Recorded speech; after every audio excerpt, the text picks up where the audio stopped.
Hi everyone, আসসালামু আলাইকুম।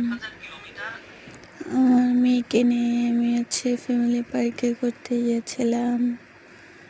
আর প্রতিদিন বিকালে এখানে আমার হাজব্যান্ড ব্যায়াম করতে আসে। কিছুটা সময় এখানে এসে টাইম পাস করি। আর যে ব্যায়াম করতেছে, হাঁটার পরে এখন এগুলো করতেছে। আর দৃশ্যটা এতটাই সুন্দর ছিল, ওই যে একটা চাঁদ দেখা যায়। ভাবলাম ওদেরকে সাথে নিয়ে ভিডিওটা করি। তো আপনারা সবাই কেমন আছেন? আশা করি ভালোই আছেন। আর বিশেষ করে আমাদের জন্য দোয়া করবেন। আর আমাদের ভিডিওটি যদি ভালো লাগে অবশ্যই সাবস্ক্রাইব করে আমাদের পাশে থাকবেন।